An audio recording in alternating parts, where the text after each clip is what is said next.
Ketika sebuah argumen hanya tajam keluar, tapi tumpul ke dalam, disitulah standar ganda mulai terlihat. Ketika ukuran yang dipakai untuk menghakimi orang lain tiba-tiba berubah saat diterapkan kepada diri sendiri, disitulah logika mulai kehilangan kejujurannya. Dalam diskusi ini, Edis TV tidak sekedar membahas soal simbol, kiblat, atau istilah agama. Yang sedang diuji adalah konsistensi berpikir. Sebab kebenaran tidak pernah takut diuji dengan standar yang sama. Jika sebuah logika dianggap benar, maka logika itu harus berlaku untuk semua pihak, bukan hanya untuk lawan debat. Dan justru di titik itulah, Edis mencoba membongkar sesuatu yang menurutnya selama ini luput dari perhatian banyak orang. Adanya standar ganda yang dipertahankan bukan dengan argumentasi, tetapi dengan asumsi. Silakan Bang, kenalan diri dulu. Kalau bisa jangan kena cahaya. Nah gitu, sip. Ya, silakan Bang. Silakan Bang, silakan. Tahu nggak artinya menyembah itu apa? Bukan, kenalan diri dulu Bang. Aduh. Abang, nama siapa? Agama apa? Ya itu nama saya Hamzah. Muhammad Agama Islam. Hamzah. Oke, agama Islam. Oke, Bang. Saya mau tanya dulu sama Anda. Anda seorang Muslim? Iya, Muslim. Oke. Begini, Bang. Saya tidak ngomong kepada semua orang Islam ya, Bang ya. Karena kita bangsa Indonesia menghargai, mengakui agama Islam, agama Kristen itu kita akui. Cuman, Bang, begini. Ada orang yang mengatakan bahwa Yesus itu seorang Muslim. Nah, lalu dia mengatakan apa yang diajarkan oleh Nabi Muhammad itu meneruskan apa yang diajarkan Yesus. Nah, karena itulah makanya saya bilang, tolong Bang, kalau kamu misalnya menyembah batu, jangan kamu bawa-bawa nama Tuhan Yesus. Setuju? Setuju. Iya. Nah, sekarang Anda berbicara soal menyembah. Baik, saya tanya dulu Bang. Menyembah itu dalam bahasa Arabnya itu apa? Sujud. Sujud. Oke, sebentar. Jangan lari ya Bang ya. Baik. Saya mau tanya dulu sama Anda Bang. Yang atas. Itu sujud atau tidak? Yang atas. Sujud. Sujud. Bahasa Indonesianya? Sujud. Iya itu. Bahasa Indonesianya? Ruku. Astaga, barusan tadi waras, tiba-tiba tidak waras. Bang, tadi kan saya tanya sama Anda, menyembah bahasa Arabnya sujud. Nah, ya, berarti menyembah. Sujud bahasa Indonesianya menyembah, betul? Ya, menyembah. Oke. Terus. Yang atas menyembah tidak?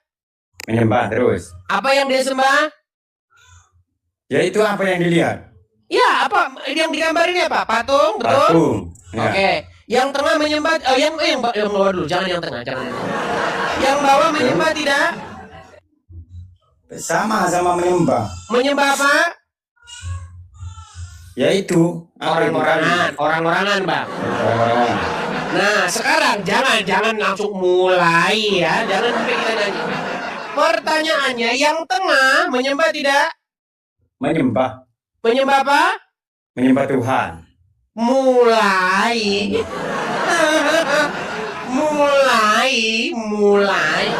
Ini mau debat apa? Ya, silakan, Mas. Silakan. Waktu dipersilakan. Silakan, Mas. Ini mau debat apa mau diskusi? Ya diskusi dong, sedang debat. Karena kalau saya lihat dari tadi itu diskusinya nggak ada yang berilmu, cuman ngotot-ngotot pengen menang sendiri. Silakan Anda jelaskan. Ketawa ke sendiri kan? Silakan Anda jelaskan. Kalau yang di tengah itu kan udah apa ya? Kamu share aja di YouTube, di Google kan ada itu ya. Itu kan bukan menyembah. Itu kiblat itu kan tempat apa ya? Apa namanya? Kiblatnya orang Islam itu. Kalau menghadap ke sholat, menghadap ke sana. Baik. Ya kan? Baik, kalau orang ini berkata, yang bawah ini berkata bahwa ini kiblatnya, berarti menyembah tidak? Ya terserah dia. Iya. Nah, enggak, bukan masalah terserah dia. Ini dia bilang, inilah kiblatnya, arah dia menyembah. Kalau dia menyembah ke arah ini, karena ini kiblatnya. Nah, menurut hukum yang Anda pakai di kacamatamu, menurut kacamata yang kau pakai, ini menyembah tidak? Sujud tidak ini kepada ini?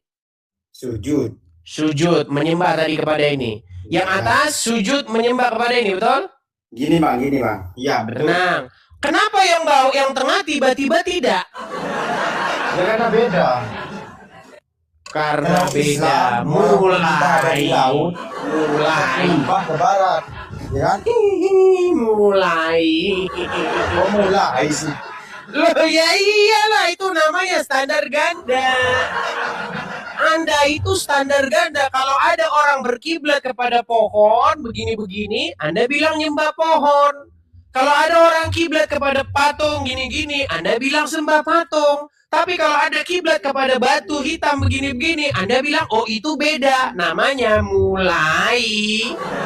Mulai gimana? Mulai. Menyembah kalau ada di depan matanya. Sedangkan Islam kalau bukan menyembah kiblatnya. Iya, Misalnya kita ada di tengah lautan. kalau Nggak mungkin Anda- kita bisa ngelihat kiblat gitu bang. Oke. Kalau orang Anda nggak pernah ke Mekah. Nggak pernah. Oke, kalau ke Mekah dia ngelihat nggak itu? Kalau ke Mekah iya. Kalau Nah. ke Mekah masa kita menyembah Ka'bah? Mana ada kamu itu bang? Ya sudah, itu namanya Anda menuduhkan kepada orang sesuatu standar yang tidak mau Anda pakai kepada diri Anda sendiri. Itu Pak. Ketika Anda menunjuk orang dengan hukum yang sama, lalu dibalikkan kepada Anda, itu namanya beda. Contoh. Anda ambil gelas. Teman Anda ambil gelas. Teman Anda lagi ambil gelas. Mereka lempar ke anjing. Itu namanya lempar anjing. Kalau Anda ambil gelas lempar anjing, namanya itu bukan lempar anjing. Beda. Itu namanya saya bilang jurus mulai. mulai.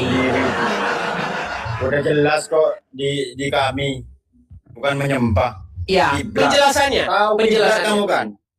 Tahu, Bang. Oh iya udah kalau tahu kiblat Iya, menyembah. sama orang ini pun ketika orang ini berkata bahwa ini adalah arah kiblatnya, kenapa Yang di Anda bawah bilang itu tetap kalau menyembah?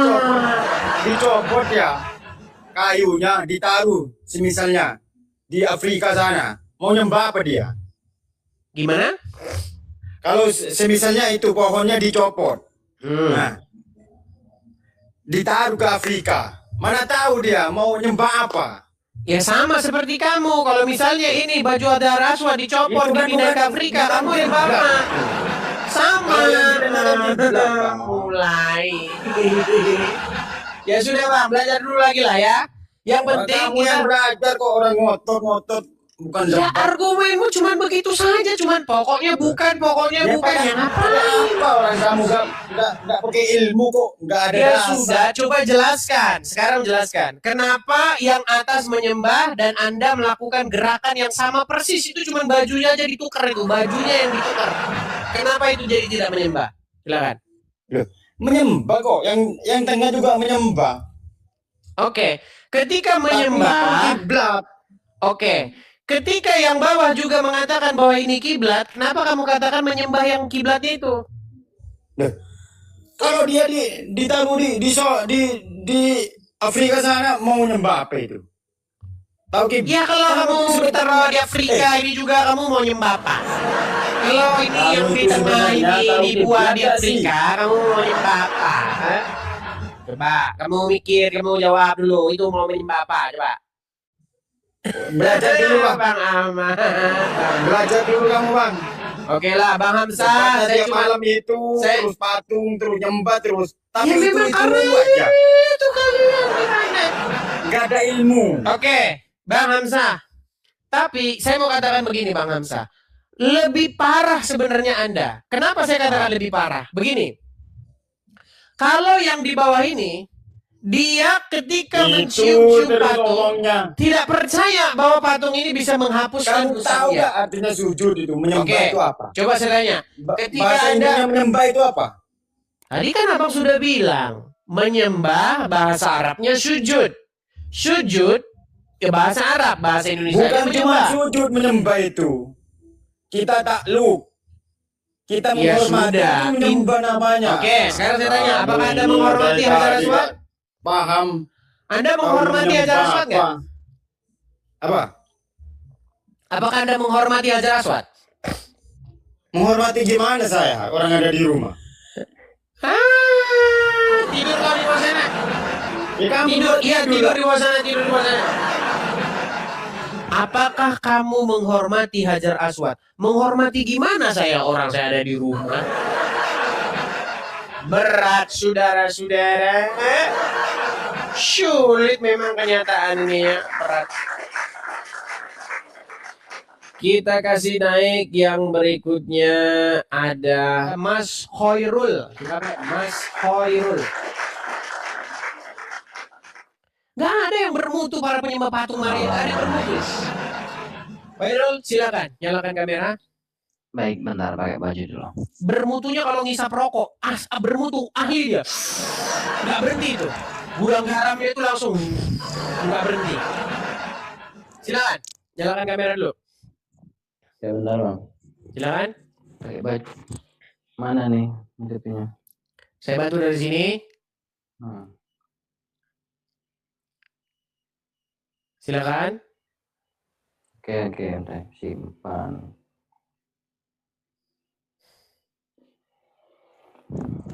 Oke.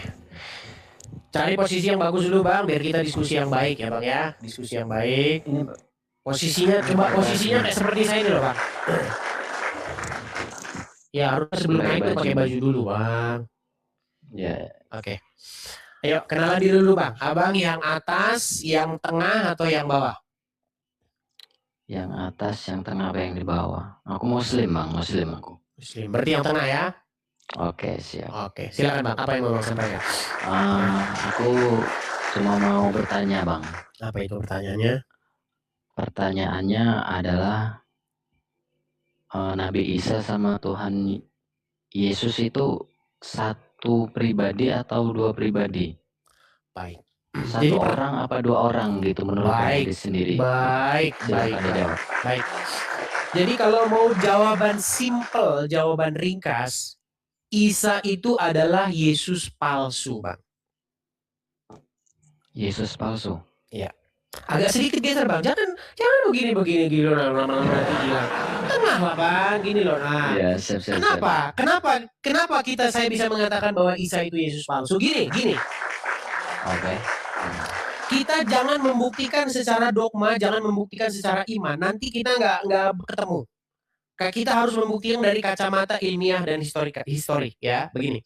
Pertanyaan saya kepada Anda, Isa itu dia berkebangsaan apa dan berbahasa apa? Dia rasnya itu apa? Apakah dia Yahudi atau Israel Arab? ya? Yahudi apa? Arab apa? Aku nggak tahu bang. Silakan jelaskan. Biar saya tahu, biar saya paham. Justru itu bang, makanya saya mau tanya kepada Anda, kalau tokoh Yesus atau Yeshua di dalam Alkitab, dia adalah seorang Yahudi. Begitu. Nah pertanyaan saya, Isa di dalam Al-Quran, apakah dia, jangan-jangan dia orang Sunda? Atau jangan-jangan dia orang Batak? Makanya saya tanya kepada Anda, orang apa Isa di dalam Al-Quran itu? Jangan separuh bang, wajahnya lama-lama bang sendiri begini terus lo kenapa sih? Kalau menurut Bang Edis lah, Oke. Isa itu penduduk apa? Baik, Arab. ketika saya membaca Al-Quran di dalam surat As-Sof ayat yang ke-6, surat 61 ayat ke-6, dia berkata begini, Ya Bani Israel. Nah, kalau ada kata-kata Ya Bani Israel, wahai Bani Israel, berarti dia adalah orang Israel, setuju? Setuju. Dan kalau dia orang Israel, aduh abang ini sampai capek saya ngomongin mukanya, jangan separuh-separuh terus. Agak ke tengah bang, abang jangan malu. Aku Oke. sambil lihat itu satunya. Iya, tapi jangan separuh-separuh. Nanti Anda nyanyi separuh wajahmu tinggal Silakan bersama dirimu. Jangan gitu. Oke. Kalau kita membaca Al-Quran, jelas sekali Isa berkata, Ya Bani Israel. Nah, kalau ada Ya Bani Israel, berarti kita simpulkan bahwa dia berkata-kata kepada orang Israel. Dan tentu dia Baik. berkata-kata dengan bahasa orang tersebut. Setuju? Setuju. Orang Israel bahasanya apa? Orang Israel apa? Yunani ya? Berbahasa Ibrani, berbahasa Aram. Pada Iya, zaman Tuhan Yesus iya. berbahasa Aram. Nah, Ha-ha. dia berkata begini, sesungguhnya aku datang membenarkan apa yang ada padamu dan aku membenarkan Injil dan seterusnya dan seterusnya. Nah, menurut Al-Quran, sosok Isa itu menyembah kepada Allah. Betul? Baik, betul. Betul Pertanyaan sekali.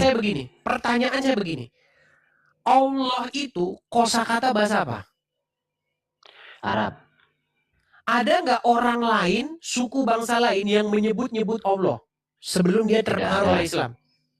Tidak ada. Oke. Adakah dalam kamus bahasa Mandarin kosakata Allah? Nggak ada.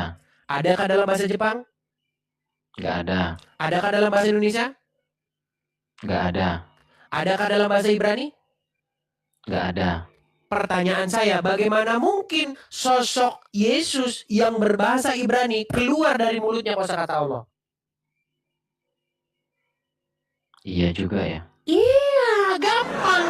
Nyimpulinnya tuh gampang. Sama seperti Berarti Anda. Bang, Sama seperti begini. berarti Anda orang Indonesia, setuju? setuju. Lalu Anda ngomong, dikatakan bahwa Anda berbicara dalam bahasa Prancis. Itu namanya fitnah yang nyata. Oke, baik. Begitu. Terus Itu menurut gampang Anda sih. sendiri itu Yesus siapa? Menurut Bang Edi sendiri Yesus itu siapa Di sebenarnya? dalam Alkitab, Tuhan Yesus Apakah yang bangkit dari kubur? Apakah lain sosok? Silakan jelaskan. jelas. Ia adalah yang bangkit di dalam Alkitab. Tuhan Oke, Yesus. yang bangkit itu Yesus, terus yang dikuburkan siapa? Silakan. Ya Yesus juga lah. Masa yang Oh, dikubur, berarti yang yang dikubur disalib itu Koiro bukan yang anaknya bangkit Maria. Udin? Tunggu. Berarti Jangan. yang disalibkan bukan anaknya Maria nih? Yang disalibkan. Bukan Ya, Nabi Yesus Isa lah. yang disalibkan. Bukan Nabi Isa. Nabi Isa di dalam Al-Quran dikatakan wama qataluhu wama salabuhu walakin subihalahum. Mereka tidak membunuhnya dan tidak pula menyalibnya, melainkan yang diserupakan bagi mereka. Berarti betul kata Al-Quran yang diangkat dia ke langit. Nabi Isa. Yang Anda bahas Ya. Isa atau Yesus? Nabi Isa yang diangkat ke langit. Kata Ya. Al-Quran kan Nabi Isa Menurut nggak disalib. Al-Quran, Dia- menurut Al-Quran, yang disalib itu bukanlah Isa, tetapi yang diserupakan. Bang Edis setuju itu? Kalau itu Anda katakan Yesus, tentu tidak setuju. Tapi kalau itu Anda katakan Isa bukan Yesus, ya hak Anda, itu kan Isa bukan Yesus. Bang Edis setuju kalau Nabi Isa itu diangkat ke langit? Menurut Bukan yang Al-Quran. disalibkan? Menurut Al-Quran ya. Iya, menurut Al-Quran seperti itu, tapi Bang Edis Iya. setuju nggak? Kan beda kitab nih. Iya, Beda setuju. agama. Setuju saya kalau menurut Setuju. Al-Quran. Oke, siap. Menurut Bang Edis sendiri, berarti udah jelas kalau yang disalibkan bukan Nabi Isa, betul? Menurut Al-Quran. Menurut Al-Quran sulit. Gimana jadinya? Gimana sih? Menurut Al-Quran, Isa tidak disalib. Kalau Anda ngomongin Isa, tapi kalau Anda ngomongin Yesus, berarti saya harus katakan bahwa Isa itu adalah Yesus fiksi. Gimana? Kalau tidak percaya, sekarang kita, kalau nggak percaya kita kaji lagi. Kita tinjau secara akademis. Oke. Orang-orang hendak menyalibkan. Percaya kalau yang diangkat ke langit itu Nabi Isa. Udah mulai dia anaknya Bunda Maria. Udah mulai dia delay, teman-teman. Kalau udah mulai delay udah repot. Abang bisa dengar suara saya? Cek. Bisa Bang Aman. Oke. Aman. Begini, orang-orang hendak menyalib Isa, betul? Betul. Oke. Lalu kemudian akhirnya yang disalib bukan Isa, melainkan orang yang diserupakan dengan Isa. Betul. Setuju. Bagaimana cara menyerupakannya? Siapa orang yang diserupakan ini dan bagaimana caranya dia itu bisa diserupakan dan dia jadi Isa? Apakah mukanya dia Oke. ditukar sama mukanya Isa atau bagaimana? Silakan. Oh, kalau itu aku nggak paham, Bang. Justru Anda yang suruh menjelaskan siapa itu yang ditukarkan. Anda yang Sedangkan itu kan Islam. memang Apakah dia sudah operasi plastik seperti Agatha? menurutku Coba Yudas sebentar, betul. tenang. Apakah Yudas- sosok Isa, Yudas- sebentar, tenang.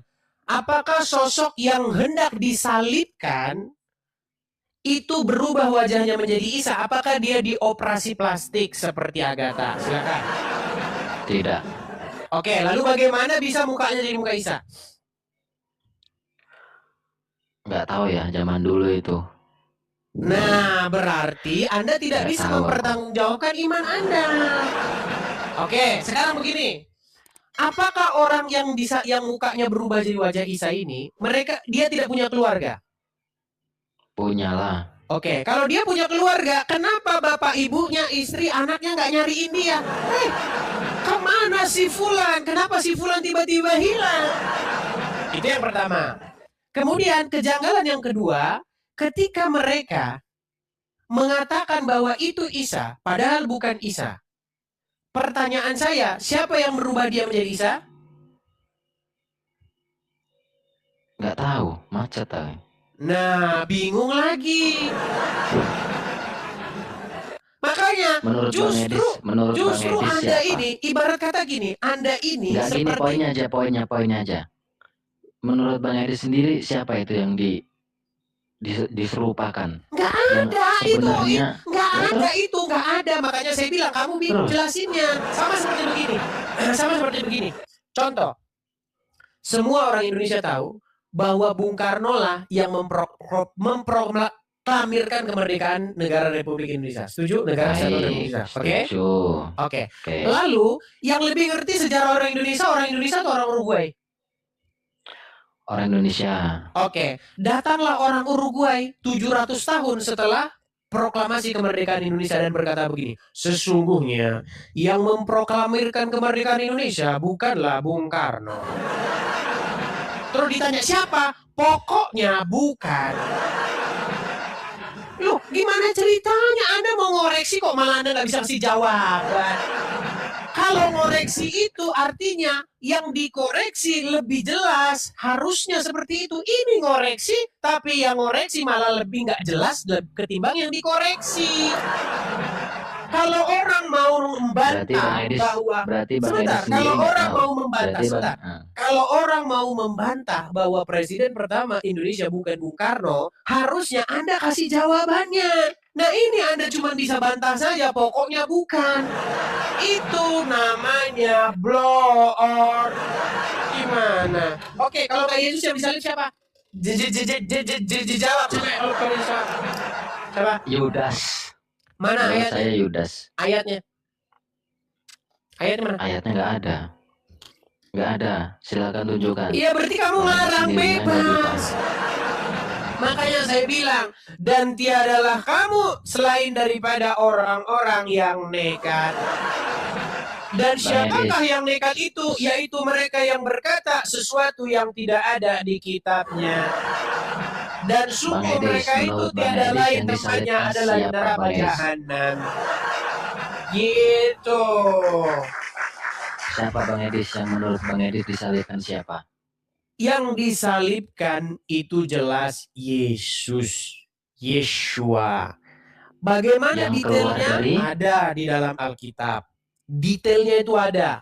Dia disalibkan, dipasangkan di tulisan di atasnya, inilah raja orang Yahudi. Dan dia dipakaikan jubah, dipakaikan mahkota dari duri sebagai pengejekan. Karena orang-orang mengejek dia sebagai raja. Kalau raja mahkotanya emas, kalau raja mahkotanya keren. Tapi saking mereka itu ingin melecehkan Yesus, mereka bikin mahkotanya itu dari duri. Begitu. Itu bentuk pelecehan kepada Tuhan Yesus. Dan kata Bom-Bom, itu adalah tuh Bapa di surga yang bikin gitu katanya. Tapi kata RK itu dalang daripada penyaliban Yesus itu adalah Bapa di surga, kata RK. Tapi menurut Rokok Kudus itu Bang Edis itu ya kalau Rokok Kudus gak usah kau tanya. Kalau Rokok Kudus gak usah kau tanya. Rokok kudus kau tanya. Mereka semua itu sama seperti kamu semua itu tadinya. Orang-orang seperti itu ya, saya tunjuk ya. Sama itu. Rokok kudus. Pernah Bismillahirrahmanirrahim. Asyhadu alla. Pernah. Mau saya tunjukin? Orang-orang Oke, seperti siap. itu Silakan. saya sudah tahu semua orang-orang seperti itu. Nih, saya kasih contoh ya. Nih, Oke. saya kasih tunjuk nih. Bukti-bukti jelas. Rokok kudus, Agatha itu sama semua itu mantan Bismillahirrahmanirrahim semua. Baik, nih, dengarkan nih, lihat nih ya. Oke. Dengarkan. Asapnya tidak ada, guys. Asapnya tidak ada. Ini mulai dulu ya. Bismillahirrahmanirrahim. Ya itu. Pertanyaan saya Bang Edis, kalau apa namanya? Kalau umat Kristen itu kalau makan baca bismillah itu apakah diharamkan? Apakah dilarang? Anda ini lompat dari sana lalu lompat ke sini. Fokuslah, Bang. Aku nanya Bang Edis. Anda malah lompat lompat ke sana, lompat ke sini. Apakah kesalahan Fokus Bang dulu ke Edis? situ. Fokus dulu ke yang tadi Enggak, itu. Mas. Berarti Oke. betul atau tidak bahwasanya di dalam Quran Anda tidak ada di situ tertulis Yudas. Tidak ada, betul. Dari mana Anda dapat Yudas? Ya, Ngarang, dari betul? betul. Iya, bukan dari Al-Quran, tetapi dari Al-Cungur, betul? Betul. Makasih Bang Aman. Dari Al-Cungur. Dan tiadalah mereka itu mengatakan sesuatu selain daripada yang diada-adakan. Dan sesungguhnya orang yang mengada-adakan itu tiada lain, tiada bukan adalah tukang sulap dan tukang sihir. Siapakah tukang sulap dan tukang sihir itu? Yaitu mereka yang mengatakan yang tidak ada menjadi ada. Dan yang ada menjadi tidak ada. Itulah kalian, Pak. Jadi saya cuma mau bilang, sebentar Pak. Oke. Saya cuma mau bilang, bertaubatlah kalian daripada mengada-adakan sesuatu. Silakan Bang tanggapan. Edis, menurut aku Bang Edis itu kayak ini loh, kayak Muslim loh Bang Edis, aku perhatikan tuh. Ya kalau cuma kaya nggak apa-apa, yang penting kan saya nggak asyhadu alla. Sebenarnya begitu. Bukan Ya, kaya. Kalau cuma soalnya kaya kayak- itu nggak masalah. Soalnya menurut Anda sama Yusuf PI itu kayaknya sama gitu loh Bang Edis. Beda. Narasi-narasinya tuh kayak sama gitu loh Bang Edis. Yang Kayak mana? Contohnya. contoh menurut Yusuf PI yang disalibkan itu bukan Nabi Isa anaknya Bunda Maria, iya kan? Menurut Anda sendiri sama toh? Astaga, memang IQ mereka ini nggak tahu ada di mana. Bang, menurut Al-Quran yang disalibkan itu bukan sosok Isa anak Maryam. Iya. Makanya saya betul, bilang itu tadi, maksud Bang, saya. kalau Anda mengatakan sosok Isa ini adalah Yesus, maka saya simpulkan berarti Isa di situ adalah Yesus fiktif. Kenapa saya katakan Yesus fiktif? Karena tidak sesuai dengan apa yang terjadi. Nah, bagaimana supaya kita tidak debat kusir? Kita rekonstruksi. Kita buka reka adegan, Bang. Kalau Anda ini nonton film, nonton TV misalnya ada pembunuhan kah, ada apa? Kan polisi atau penyidik melakukan rekonstruksi, betul nggak? Betul. Nah, waktu begini, terus tangan kamu begini, terus begini. Nah, itu dari rekonstruksi itu nanti terbukti. Makasih Kak Mimosa. Dari rekonstruksi tersebut nanti terbukti apakah pengakuannya itu bersesuaian dengan fakta atau tidak. Setuju? Setuju. Nah, pertanyaannya, ayo kita reka adegan. Bagaimana peristiwa orang mau menyalib Isa, tiba-tiba ada orang lain mukanya jadi muka Isa? Coba, itu kalau Anda di depan penyidik, Anda ditampol itu pakai koran. Kamu ngomong yang bener dulu, ngomong gimana kamu? Gimana ceritanya coba? Waktu saya mau bunuh begini Pak, tiba-tiba Pak mukanya berubah. Coba cerita yang benar. Gini, ada orang Pak. Nah, terus mukanya itu berubah jadi mukanya Udin Pak. Terus, iya ceritanya kok bisa mukanya jadi lain gimana ceritanya? Makanya ketika dilakukan, ini banyak polisi yang nonton, ini banyak polisi ini, penyidik-penyidik yang melakukan rekonstruksi banyak ini. Betul, betul. Ketika mereka melakukan rekonstruksi, disitulah ketahuan keterangannya itu di BAP sesuai nggak dengan reka adegan. Dari situ ketahuan bahwa dia bohong. Coba jelasin sama saya. Kamu Muhammad sendiri nggak jelasin itu? Bagaimana tiba-tiba mukanya berubah jadi Isa? Muhammad, jujur aku nggak bisa menjelaskan itu. Iya, begitu. Jadi yang benar itu udah yang ada dalam Alkitab itu. Kayak gitulah detailnya itu. Ya, bagaimana Tuhan Yesus itu dioper-oper, dipingpong, ya, dibawa ke Herodes, dibawa ke Pilatus. Pilatus bilang, ini bukan wilayah saya. Pilatus mau cuci tangan, dia nggak mau urusan. Bawa ke sana, Herodes. Herodes periksa, nggak ada. Bawa lagi Pilatus. Sampai orang-orang itu berteriak, salibkan dia, salibkan dia. Para pembenci Yesus itu, salibkan dia. Cuman kata RK, itu adalah Bapa di surga di balik orang-orang yang berteriak-teriak salib itu. Ya. Jadi ketika mereka salibkan dia, jangan katakan dia raja kami, tapi dia ngaku-ngaku raja kami. Menurut RK, orang-orang yang melecehkan Tuhan Yesus, yang robek-robek bajunya itu, ya, kemudian mengaraknya begitu, dipermalukan di muka umum.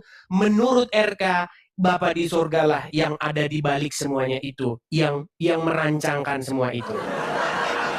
Berarti perancangannya apa Bapak di surga, bukan iblis itu ya menurut RK ya? Ya itu sudah jelas iblis yang menolak itu. Makanya Tuhan Yesus berkata, kamu kehendakmu ingin membunuh aku dan kamu apa? Aduh, saya bacakan saja. Aduh, jadi belepotan kan. Minum dulu Bang Idis, santai-santai. Iya, orang udah berapa jam nih teman-teman? Udah 2,5 jam, udah mulai belepotan. Kita bacakan ya, Yohanes, bentar. Yohanes, saya balikan dulu ya Bang ya. Baik. Bentar. Yohanes pasal keberapa kemarin teman-teman? Saya balik dulu kamera saya. Saya tunjuk dulu Alkitabnya Bang ya.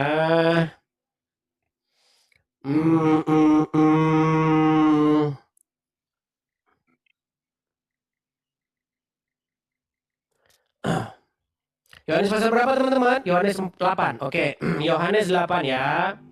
Yohanes 8. Kita cari Yohanes pasal 8. Oke, saya hilangkan dulu ini ya Bang ya. Oke, Yohanes pasal yang ke-8. Oke, pasal 8. Ayatnya berapa kemarin teman-teman? 44. Oke. Perhatikan. Kita ke nih, kita ke dari mulai 40 ya, 40. Nih. Mana tunjuk saya tadi? Oke nih ya, saya katakan ya 40. Apakah sebabnya kamu tidak mengerti bahasaku? Sebab kamu tidak dapat menangkap firmanku. Sama seperti RK yang tidak bisa menangkap firman Tuhan. Disuruh jangan nyembah patung, dia bilang. Ucapan siapa dulu itu? Ini ucapan Tuhan Yesus. Tuhan Yesus berkata kepada ahli-ahli Taurat dan orang-orang Farisi. Perkataannya itu begini. Apakah sebabnya kamu tidak mengerti bahasaku? Sebab kamu tidak dapat menangkap firmanku. Sama seperti firman Tuhan, jangan membuat bagimu patung yang menyerupai patung untuk disembah. Tapi RK nggak nangkep-nangkep. Dia bilang boleh buat patung untuk disembah. Nah, perhatikan. Iblislah yang menjadi bapamu. Dan kamu ingin melakukan keinginan bapamu. Ia adalah pembunuh manusia sejak semula dan tidak hidup dalam kebenaran. Sebab di dalam dia tidak ada kebenaran. Ya, jelas nih. Udah jelas berarti kalau nyembah patung udah ada benarnya itu. Tetapi yang kamu kerjakan ia adalah berusaha membunuh aku. Aku seorang yang mengatakan kebenaran kepadamu. Ini yang terjadi juga ini. Terjadi kepada banyak orang. Ya, ketika disampaikan kebenaran, orang tersebut hendak dibunuh. Begitu, memang kembar 11-12 sama ahli Taurat dan orang-orang Farisi. Iya, kita bilang, jangan sembah patung. Langsung datang dia, kamu ya, kalau kamu, kemarin itu yang masak telur di atas mobil itu. Yang katanya dari UK, begitu. Dari UK dia kan sembah-sembah patung. Saya bilang jangan kau sembah patung. Kalau kau di sini kubunuh kau, kata dia. Ya. Ketika saya menyampaikan kebenaran, mereka malah hendak membunuh saya. Nah, lari dia ya. Dalam bagian awal diskusi, Edis langsung mengarahkan pembahasan kepada persoalan yang sangat mendasar, yaitu definisi menyembah. Mengapa ini penting? Karena banyak perdebatan agama sebenarnya tidak berawal dari perbedaan fakta, melainkan dari perbedaan standar yang digunakan untuk menilai fakta. Edis membangun argumen sederhana. Ketika seseorang melakukan gerakan sujud ke arah suatu objek, lalu kepada kelompok lain tindakan itu disebut penyembahan, maka pertanyaannya adalah, apakah standar yang sama juga diterapkan kepada diri sendiri? Disinilah kritik Edis menjadi tajam. Menurutnya, sebagian orang sering menggunakan dua timbangan yang berbeda. Ketika orang lain memiliki simbol, objek, atau arah tertentu dalam praktik keagamaannya, mereka dengan cepat menyebut itu penyembahan. Namun ketika pertanyaan yang sama diarahkan kepada praktik mereka sendiri, tiba-tiba muncul berbagai pengecualian dan alasan khusus. Bagi Edis, masalahnya bukan pada perbedaan keyakinan. Masalahnya adalah ketidakjujuran intelektual.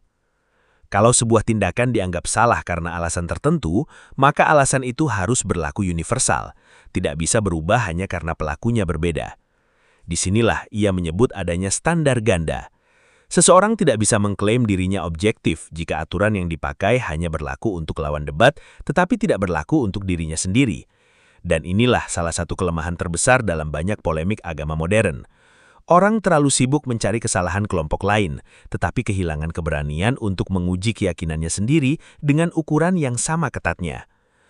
Bagian berikutnya bergerak ke topik yang lebih besar, identitas Yesus dan Isa. Di sini, Edis mencoba membangun argumen historis. Menurutnya, jika seseorang ingin mengatakan bahwa Isa dan Yesus adalah tokoh yang sama, maka harus ada kesinambungan yang jelas antara keduanya. Edis mempertanyakan, bagaimana mungkin seorang tokoh yang hidup di lingkungan Yahudi, berbicara dalam bahasa Aram dan Ibrani, kemudian digambarkan menggunakan istilah-istilah yang berasal dari konteks bahasa yang berbeda. Terlepas setuju atau tidak dengan kesimpulannya, inti kritik yang ia bangun adalah pentingnya konsistensi sejarah. Menurut Edis, sebuah klaim besar membutuhkan penjelasan besar. Tidak cukup hanya mengatakan ini orang yang sama jika detail-detail historisnya justru menimbulkan pertanyaan baru. Karena itu ia berulang kali mengajak lawan bicaranya untuk tidak hanya mengulang doktrin, melainkan menjelaskan bagaimana doktrin tersebut bekerja secara logis dan historis. Puncak diskusi terjadi ketika pembahasan masuk kepada narasi penyalipan. Di sini Edis mengangkat satu pertanyaan yang menurutnya belum pernah dijawab secara tuntas. Jika benar yang disalibkan bukan Isa, lalu siapa sebenarnya yang disalibkan? Jika ada orang lain yang diserupakan, bagaimana prosesnya? Siapa orang tersebut? Bagaimana keluarganya tidak menyadari? Bagaimana saksi-saksi yang mengenal Isa bisa tertipu? Bagaimana seluruh rangkaian peristiwa sejarah bisa salah mengenali orang yang berbeda? Menurut Edis, sebuah teori tidak cukup hanya mengatakan bukan dia. Sebuah teori juga harus mampu menjelaskan kalau bukan dia, lalu siapa? Inilah inti kritiknya. Membantah sebuah peristiwa sejarah tidak otomatis membuat versi penggantinya menjadi benar. Justru versi pengganti itu harus mampu menjawab pertanyaan yang sama, bahkan dengan lebih kuat. Karena itu Edis berulang kali menantang lawan debatnya untuk melakukan apa yang ia sebut sebagai rekonstruksi peristiwa. Bukan sekedar mengutip, tetapi menjelaskan. Bukan sekedar menolak, tetapi membuktikan.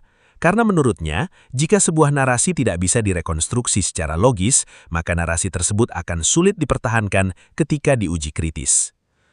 Ada satu pesan penting yang terus muncul sepanjang diskusi tadi. Edis tidak sedang menyerang identitas seseorang.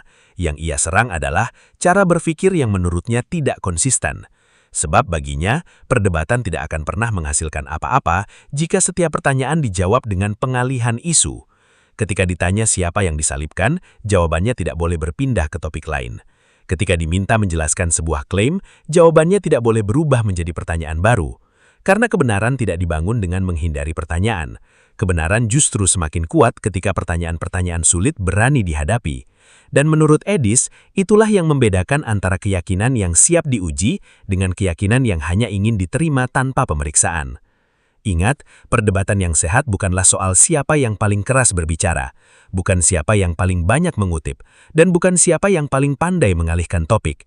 Perdebatan yang sehat adalah keberanian untuk menjawab pertanyaan sampai tuntas. Jika sebuah keyakinan benar, ia tidak akan runtuh hanya karena diuji. Jika sebuah ajaran berasal dari kebenaran, ia tidak akan takut pada logika, sejarah, maupun pertanyaan kritis. Karena itu pesan yang ingin ditegaskan Edis TV dalam diskusi tadi sangat sederhana, namun menghantam. Jangan gunakan dua timbangan. Jangan pakai satu standar untuk orang lain dan standar yang berbeda untuk diri sendiri. Jika ingin mencari kebenaran, gunakan ukuran yang sama kepada semua pihak. Sebab ketika standar ganda mulai dipakai, yang tersisa bukan lagi pencarian kebenaran, melainkan sekedar usaha mempertahankan keyakinan apapun caranya. Dan kebenaran sejati tidak membutuhkan perlakuan istimewa. Kebenaran hanya membutuhkan satu hal, keberanian untuk diuji.